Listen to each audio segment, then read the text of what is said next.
আসসালামু আলাইকুম, কেমন আছেন সবাই? আমি আলহামদুলিল্লাহ। যেটা বলতে চাই সেটা হচ্ছে তাণ্ডব তো আলহামদুলিল্লাহ কাজ কাজ শেষ এবং তাণ্ডবের একদম গুছানো কমপ্লিট কমপ্লিট বলা চলে। তো তাণ্ডব নিয়ে হচ্ছে যারা ফুটেজ টুটেজ এদিক ওদিক থেকে লিক টিক হয়েছে এটা নিয়ে খুব চিন্তায় ছিলেন। তাদের বলি তাণ্ডব নিয়ে আসলে চাপ নেওয়ার কিছু নেই। তাণ্ডব অলরেডি ক্যামেরা মানে তাণ্ডবের কাজ শেষ আর কি, ঠিক আছে। তো আরেকটা ব্যাপার বলতে চাই সেটা হচ্ছে রাফি ভাইয়ের গল্পগুলা কেমন হয়। আমি আমি আসলে আমি তো জানি না আসলে গল্পটা কেমন, বাট রাফি ভাই কিন্তু সমসাময়িক গল্প নিয়ে কাজ করে। মানে উনি মানে একদম নতুন নতুন, এই জন্য ওনার কন্টেন্টগুলো মানে ওনার ওনার সিনেমাগুলো কেন জনপ্রিয়তা পায়, উনি সমসাময়িক গল্প নিয়েই করে। এবং এই সিনেমা যে কি পরিমাণ চমক উনি রাখছে, মানে এই চমকগুলো তো উনিই করে।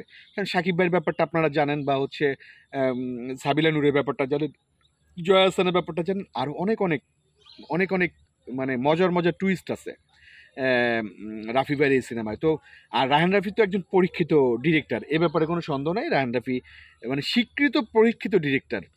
আর যারা হচ্ছে তুলনা করেন এর ওর সাথে, আমি বলি তুলনায় যেন না। কারণ কি এখনকার যে জেনারেশন এরা কিন্তু খুব এডুকেটেড এবং এরা গ্যাঞ্জাম পছন্দ করে না। আগে যেমন ঝগড়াঝাটি হইতো না গ্রামে গ্রামে, এই গ্রামের লোকজন ওই গ্রামে যে ঝগড়া করতো, এখনকার ছেলেপেলেরা কিন্তু খুব ভদ্র। এরা নিজেরা নিজেরা মিলা যায়, নিজেরা নিজেরা কাজ করে। দেখবেন রায়হান রাফি বা আমাদের হৃদয় ভাই বা আরও একজন ডিরেক্টর সিনেমা এবার ঈদে রিলিজ হবে, সঞ্জয় সমদ্দার, বা হচ্ছে আমাদের জঙ্গলি যে ডিরেক্টর হচ্ছে আমাদের এম রাহিম ভাই, ওনারা হাইলি এডুকেটেড এবং ওনারা একজন একজনকে প্রচণ্ড রকমের রেসপেক্ট করে।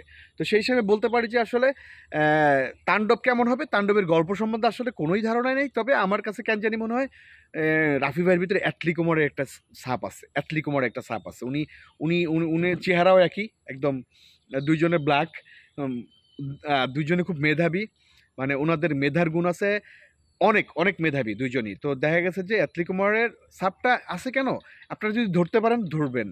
আরেকটা জিনিস, রাফি ভাই সবসময় কিন্তু সমসাময়িক গল্প নিয়ে কাজ করতে পছন্দ করে, আবারও বলি। তো সেই হিসেবে ওনার প্রত্যেকটা সিনেমা দেখবেন সময়ের আলোচিত গল্প নিয়ে কাজ করে। এখন তাণ্ডব আসলে কী টাইপের তাণ্ডব, এটা একমাত্র রায়হান রাফি জানে। এবং বিজিএম বলেন, কালার বলেন, এইটা ওইটা বলেন, আমি তো ভাই আমার কেরিয়ারে খুব কম টিজার দেখছি, এত ভাল লাগছে আমার। খুব কম টিজার দেখছি যে এত ভাল লাগে। মানে আমি কোনো ইংলিশ মুভির মানে কয়েকশো কোটি টাকা বাজেটের যে টিজারগুলো আসে, ওই টিজারের মতো লাগলো আমার কাছে, মানে ইংলিশ মুভির মতো লাগলো টিজারগুলো। এবং এইখানে সাকিব ভাইকে এত সুন্দরভাবে প্রেজেন্ট করা হয়েছে, এবং বিজিএম, কালার, সাউন্ড টাউন্ড মিলে জাস্ট মানে মাইন্ড ব্লোয়িং। আর হচ্ছে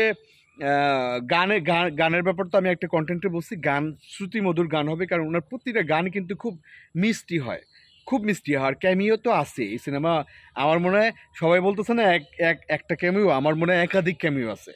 তো সেই ক্যামিওগুলো এক একটা যখন পর্দায় আসবে তখন দেখে আপনারা আসলে অভিভূত হয়ে যাবেন। আর ট্রেলার কি গান টান কবে আসবে, এটা সত্যি কথা।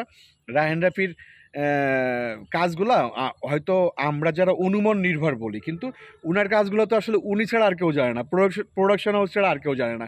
সেই হিসেবে ধরেই নিতে পারি যে হচ্ছে প্রোডাকশন হাউস জানাবে যে আসলে কখন কি আসবে না আসবে।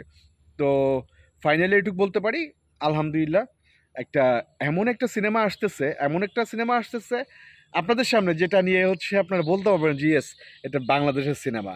এবং কি বলে মানে এটা এটা নিয়ে আমরা ওয়ার্ল্ডের বিভিন্ন জায়গায় আমরা ফাইট দিতে পারবো তাণ্ডব নিয়ে। তো আমার জন্য ভালো থাকবেন। আর আমার ভিউটা আমি এত সুন্দর লোকেশনে আমি ভিউটা না দেখায় মানে পারতেছি না, প্রচুর সুন্দর একটা ভিউ। ওকে, ভালো থাকবেন, আমার জন্য দোয়া করবেন। আসসালামু আলাইকুম।